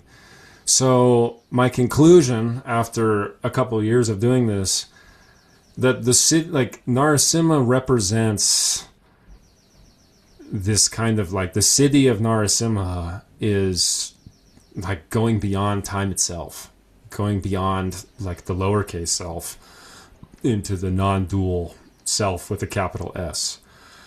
And practitioners familiar with Vajrayana, you know, with these different Guru Rinpoche, you know, I'm a practitioner of this Vajrakalaya Yamantaka practice, obstacles, obstructors, spirits, they're not liberated, they're not overcome by like doing like mantra and spell work. They're overcome by non-dual awakening. When you awaken into non-duality and you realize that nothing is separate from you, how can an obstacle remain? Because it's you doing that to yourself. And so that is now what I'm starting to identify Narasimha as. Like Narasimha in this meditating form represents like a non-dual awakening, you know, that is terrifying, you know, it is scary, but it's a map for practitioners. And so, you know, people going back to my previous episode, I talked a little bit about like, you know, ayahuasca, and I kind of, in those visions, I saw this Sudarshan Murti. I referenced it in the last video, this one behind me, you know, this wheel of fire. And so this is like another representation of this non-dual weapon. And it's very interesting, you know, just for a second, that this chakra that Vishnu holds is kind of equivalent with the Purba, you know, the Kila dagger of the Vajrayana practitioners, you know, and even this, anyone who knows of this, it's called Manjushri Yamantaka. This is the form, enlightened form of Padmasambhava. He's holding in his aloft hand, you know, this chakra. And so that's like one of the only places you really see that in Tibetan Buddhism. It's just interesting, you know, that there's this kind of Narasimha, one of his names is Mrityu or Mrityam, the death of death. And Yamantaka also, the death of death, or the Lord who's had power over life. So, so now getting into some interesting stuff here, tantrically, like this Narasimha and this Sudarshan, where did that really get developed? And so now there's another text that I didn't mention before. This is called the Ahir Budnya Samhita. So Ahir Budnya is actually a deity of the Indian astrology. It's called the nakshatra, you know, a nakshatra deity. And it's a serpent. It's a serpent from the depths. That's what Ahir Budnya means. And this text is all about the Sudarshan chakra. And of course, that means it's also about Narasimha. So half the text is about Narasimha, half the text is about developing the Sudarshan ritually. It's instructions for Sudarshan Homa, Sudarshan mantras, Sudarshan narrative instructions. This is like high-level tantric stuff. This is people doing homas to cast weapons at either each other, or like ideally they're casting the weapons at their own self-grasping. But so what's really interesting though is that this Ahir-Budnya, this form of Narasimha, one of my mentors pointed this out to me. So Ahir-Budnya is connected with the nakshatra deity Uttara Bhadrapada. And then, in our astrological calendar, we got the Gemini, Aries, Cancer, the astrological houses. So in India, these are the nakshatras, and they also have their own corresponding images. And so this Uttara Bhadrapada that's related to Ahir-Budnya, it's that sign is two legs of the funeral cot. So when somebody dies in India, they carry the body to be burned. And that cot is represented in this nakshatra imagery. Two legs are Uttara Bhadrapada, and the other two legs are represented by the next sign, Purva Bhadrapada, which is related to the deity Ajay Ekapada. Eka, foot, 1 foot. Super kind of like an obscure, interesting, could be interesting. Well, going back to this Jagannath temple, there's an amazing, anthropological field work that's been done. Actually, I have the book right here also for you guys. You can recognize it by this orange book. It's called The Cult of Janagannath and the Regional Tradition of Orissa. And so Anne Charlotte Eshman. So she went and she did all of this research into the indigenous worship of Orissa and all of the different political factions, the Hindu kings, the Shaivite kings, the Vaishnavite kings. And she says that the original, we have in the Jagannath temple, there's 3 wooden murtis. One was Narasimha, one was Ekapada, this Ajay Ekapada, and the other was like the forest goddess, like forest Lakshmi.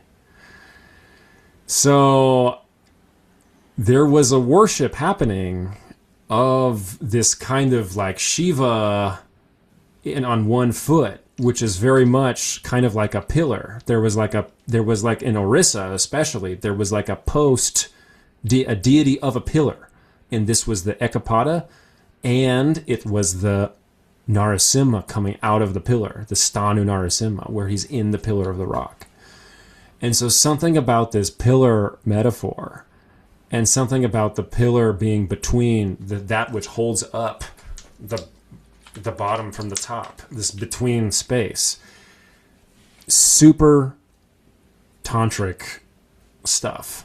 And it's just interesting because, like I said, this funeral pyre, these 2 tantric deities, Ahir-Budnya and Ekapada, Jaya Ekapada, both being linked to Narasimha. Narasimha called the Mrityam, the death of death. So my personal feeling is that actually Narasimha is the deity who is helping you when you go beyond death, in that space between lifetimes.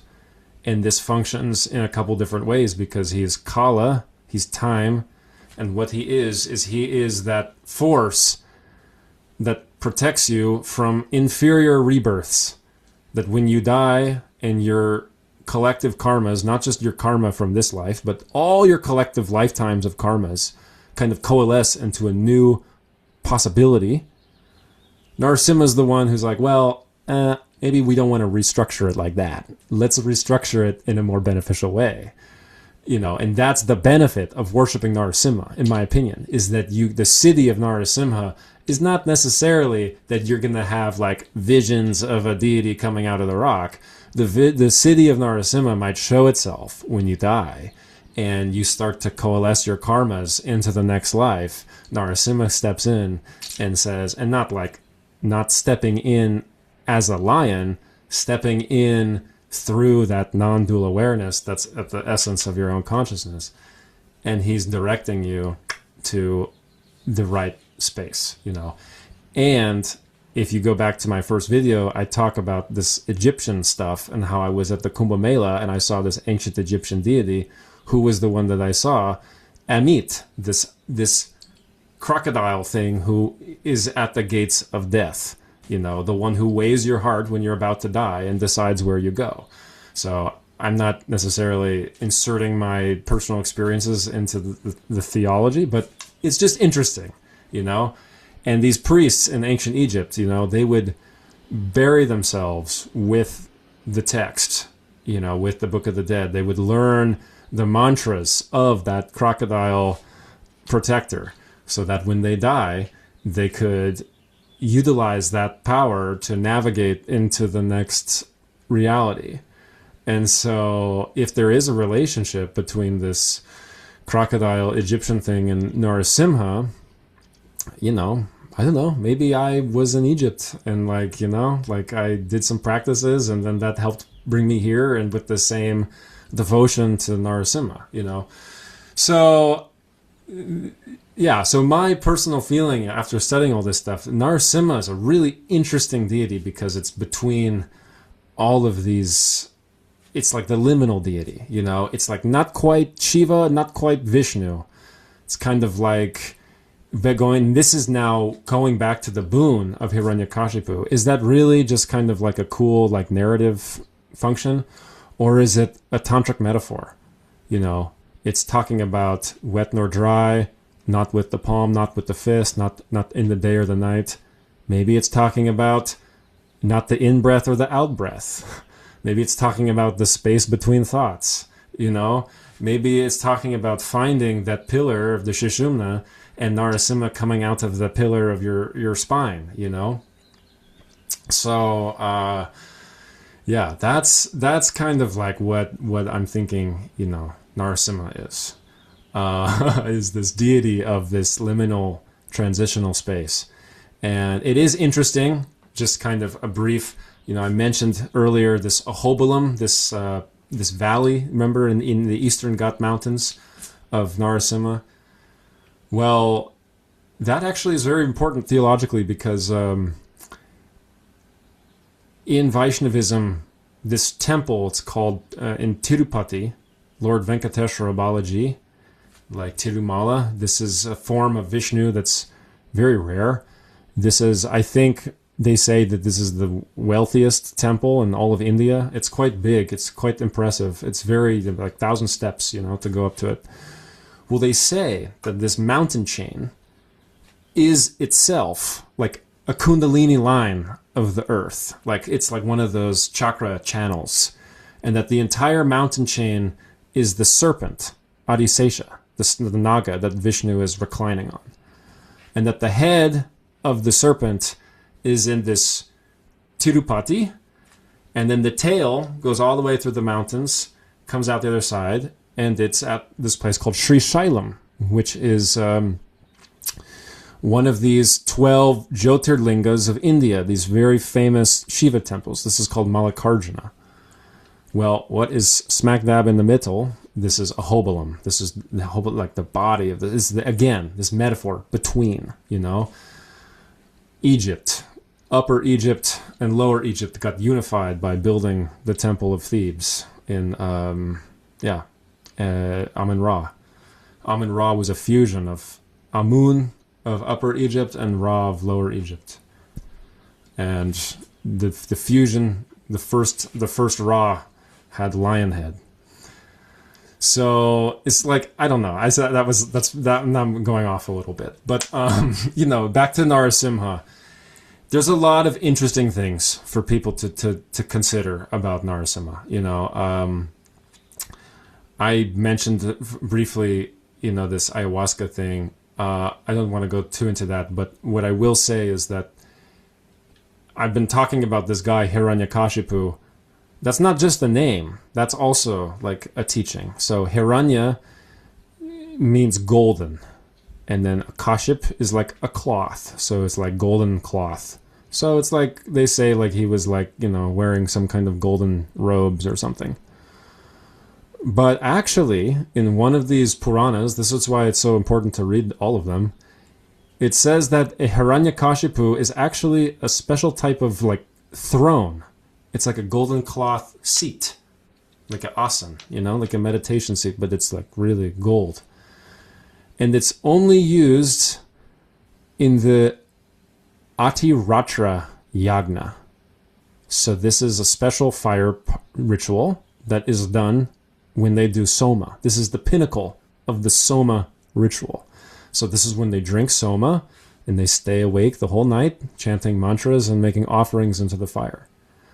And so the Atiratra, the Hiranyakashipu, is the seat of the head, the top hotra, the top shaman, So the story in the Brahmanda Purana is that the father sponsored this great the Atiratra Yagna for the rishis, and his little son, infant, just crawled onto the seat of the hotra and started chanting the mantras, the high level mantras. This little baby chanting the top level soma mantras, and so as a result, they gave him the name Hiranyakashipu, named after the seat itself.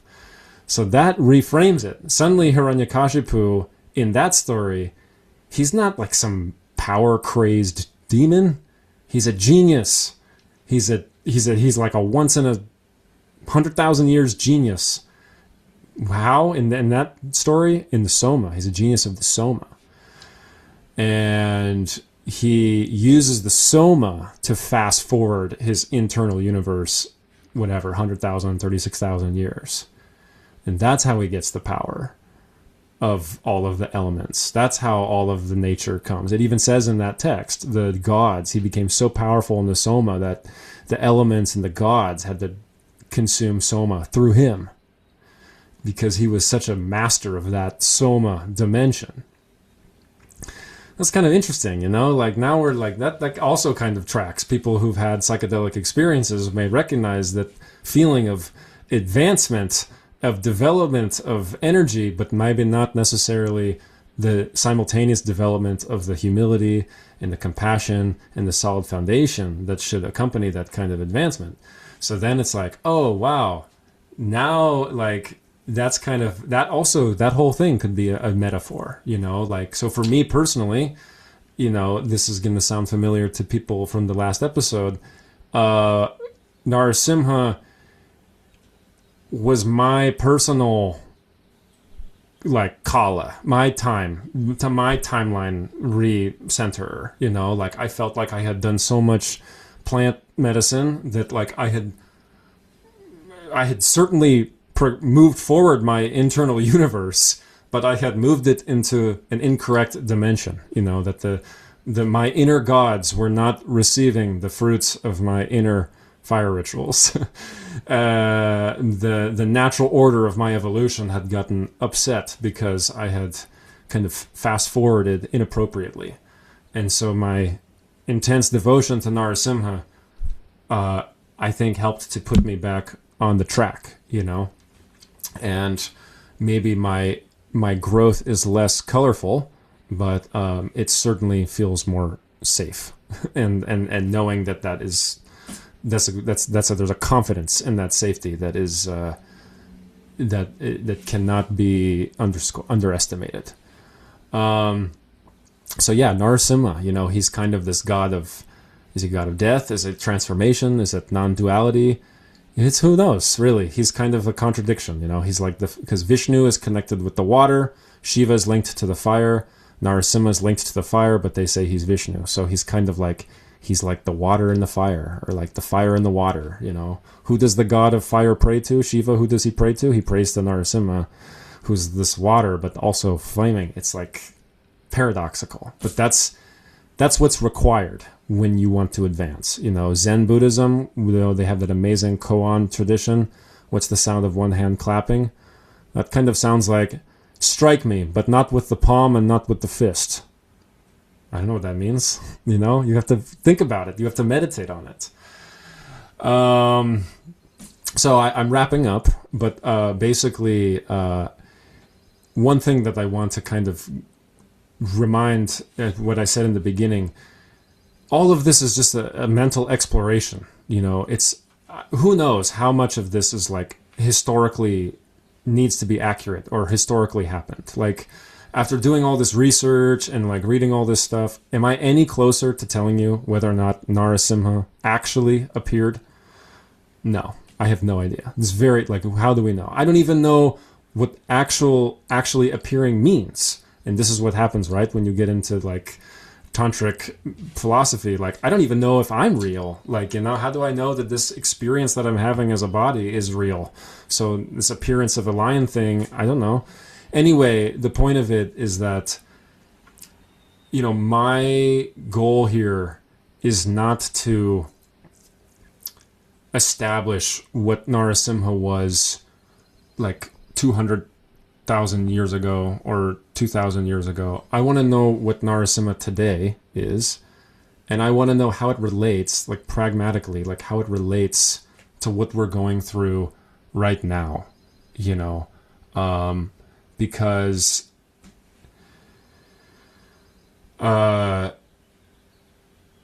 you know, they have this phrase in India, they say that their tradition is this Sanatana Dharma, this eternal truth.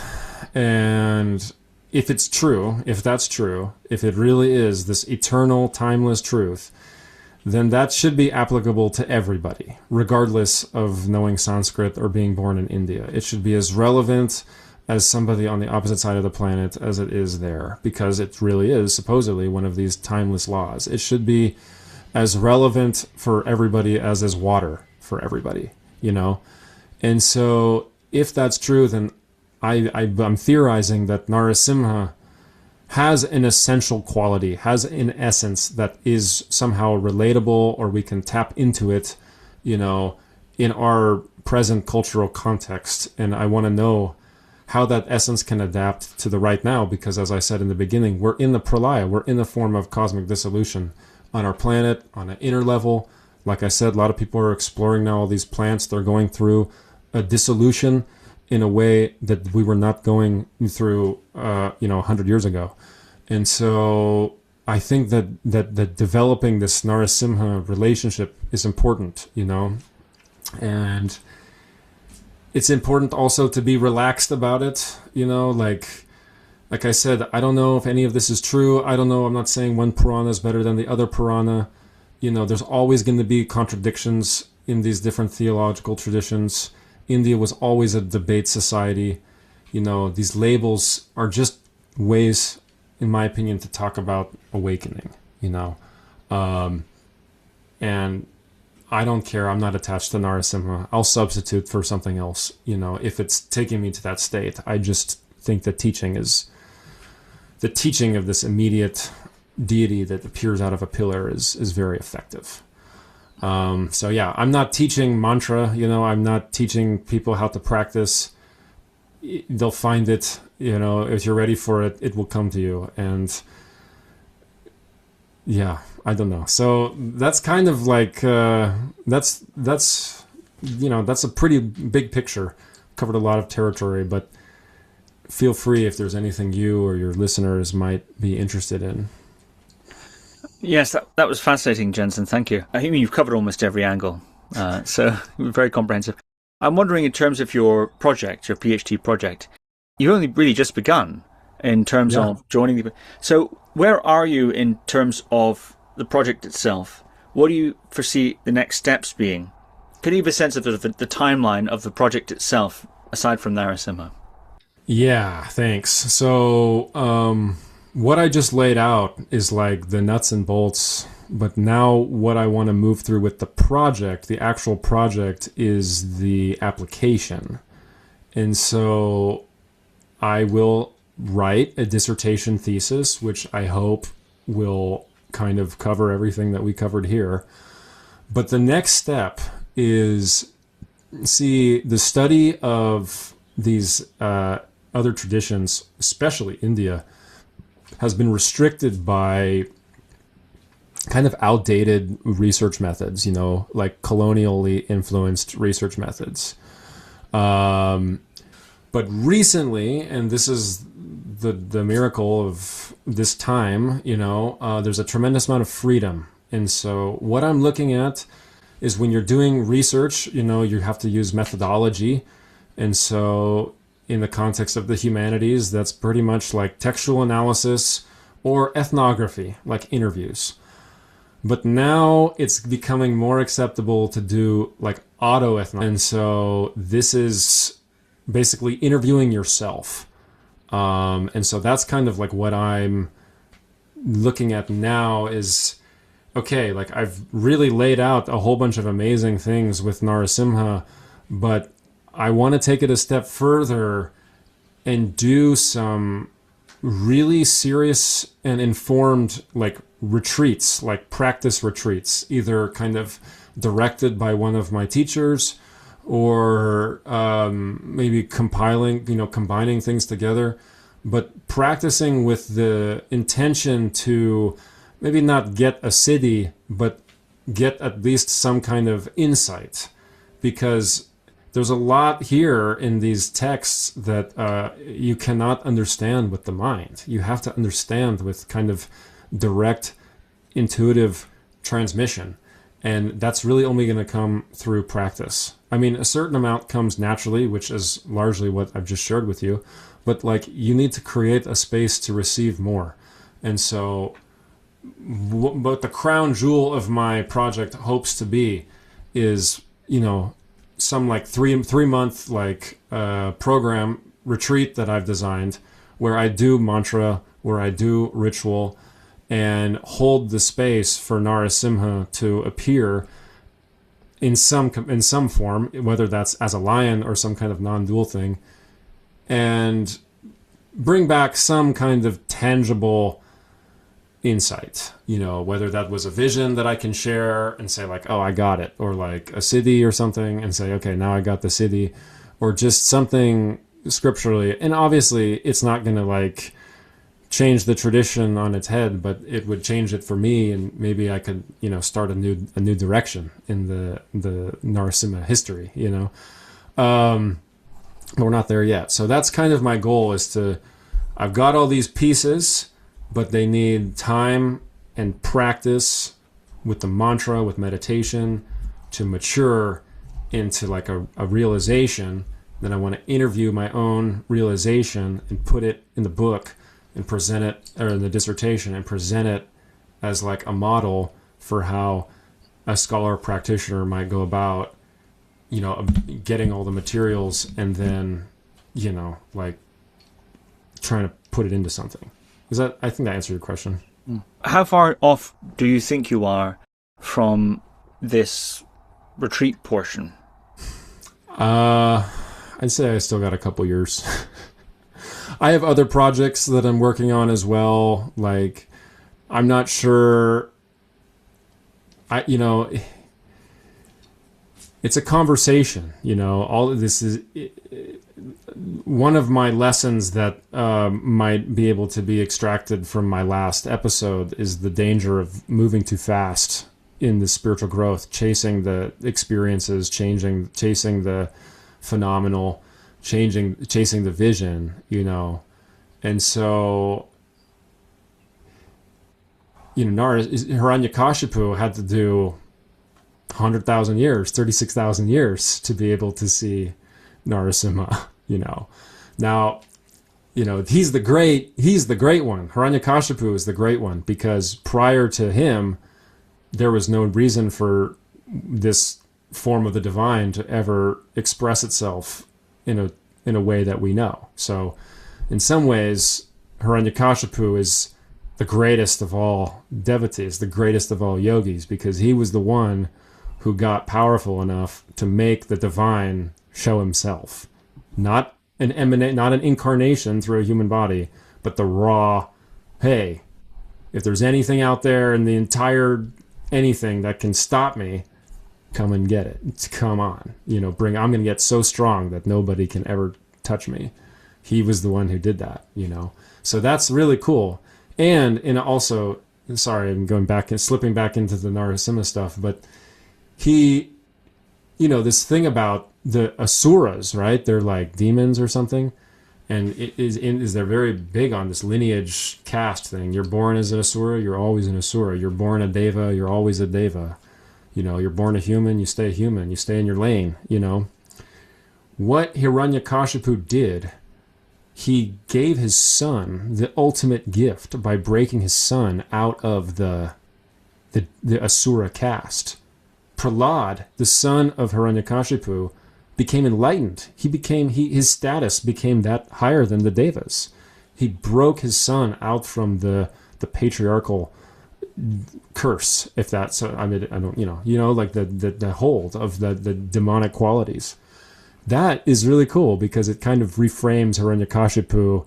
Instead of being this demon, he's like, dude, I'm going to give my son the best possible gift, break him out of his own genetic line, Anyway, I don't know what I'm going to do with my retreat, how it's going to happen. I think it's interdependent with place, like I'm attached.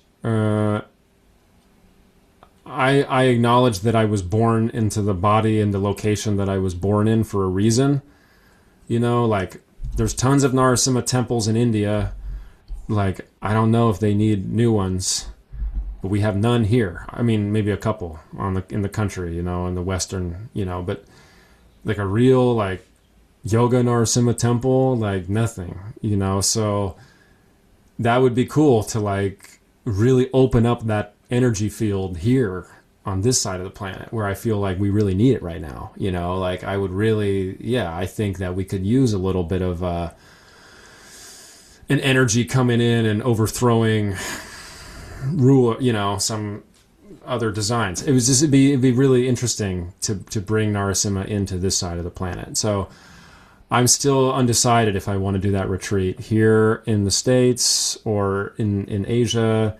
It depends on circumstance, but I'm aiming to do it within the next two years. I have 4 more years left of the PhD, so I have time.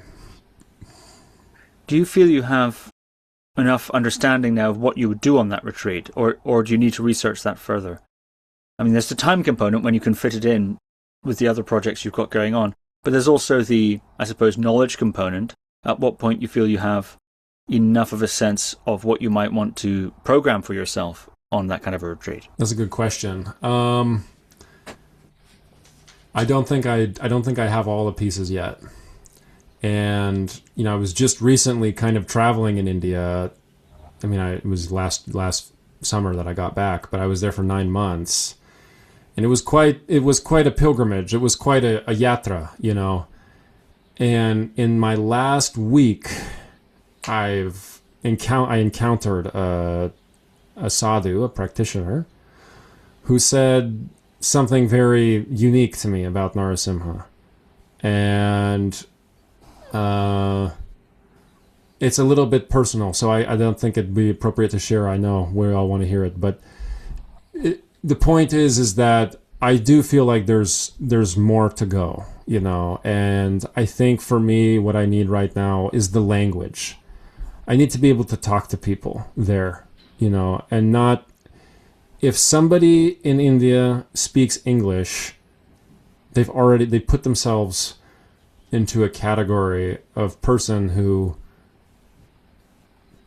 felt like it was worthwhile to prioritize learning English, but the people that I want to talk to are the people who are like, dude, I don't care about learning English. I don't want to do anything. I just want to practice. I just want to meet God, people who just learn the language of their circumstance, learn just enough to get the practice instructions, and then who went off and lived it. I've spent months in different Kumbh Melas hanging out with these Naga communities. Like almost none of them speak English. because they took initiation and then they just practice, and they do things like wear ash, for like 7 years, like they had some really interesting things to say about Narasimha. Some of them say that Narasimha is Shiva, that's like completely in contradiction to a lot of the common understanding. So I need to talk to some more of those people, and I'm not sure how I'm going to find them. But I'm sure, if I had to, I could probably do my retreat today. I've learned quite a bit as I've shared, but I could probably come up with a thing that would yield something. But I want to do it. I want to do it good, so. And I have some teachers in India who I'd like their input, their instruction, how to kind of weave it all together. And just these things take time, and yeah, it's a process. So, yeah. So which languages are you focusing on, and how's that going? Well, originally I was getting quite excited. I was like, wow, I'm going to learn Telugu. This is the South Andhra Pradesh area. I'm going to learn Tamil, because of this huge amount of amazing Narasimha literature in the Tamil, like Prabandhams in the Tamil literature. But I just I don't have bandwidth to learn all this stuff. Like, it's hard, so I'm just going to do Hindi. In Hindi, there's tons of resources. Like, everyone speaks Hindi. Like, even the Tamil people speak Hindi, even though they don't want to admit it. Nepali is clearly close to Hindi. Like, Urdu is pretty close to Hindi.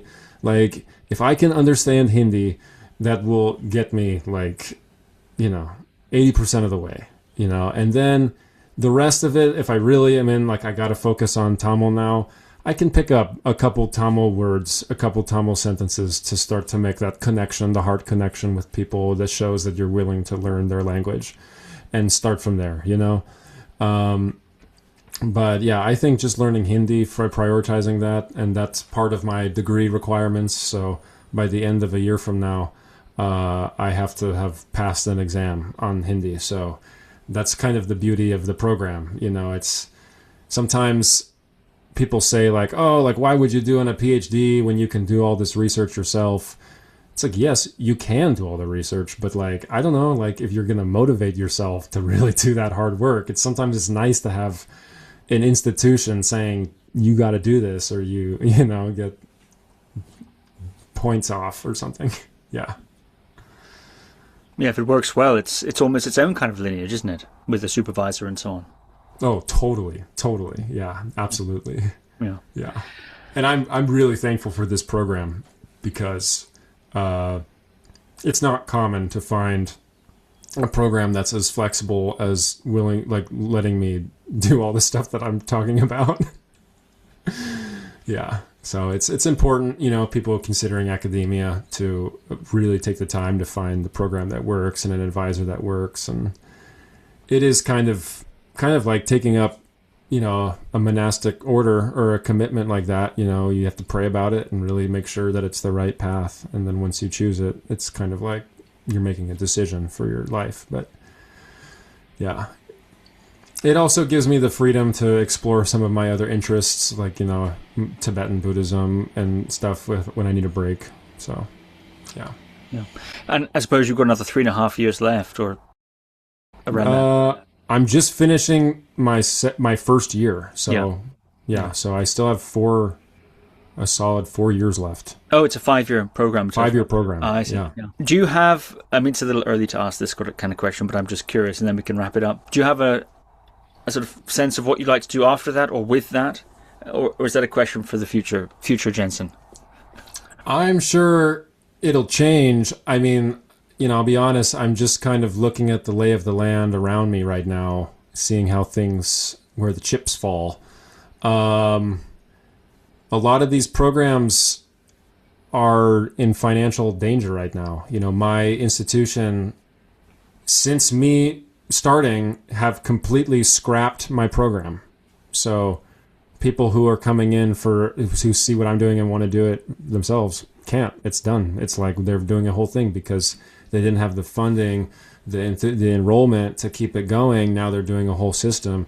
And this is happening all over the place. Where I got my undergraduate, they've gotten rid of their religious studies department, merged it with history, and, reduced the number of options. So, like, if I wanted to go down the classical route of, like, get the PhD, become a professor, I don't have no idea what kind of jobs are going to be available. And even if they are those jobs, like, am I going to know the right people to get into that job? Am I going to be restricted? Are they going to let me teach what I want to teach?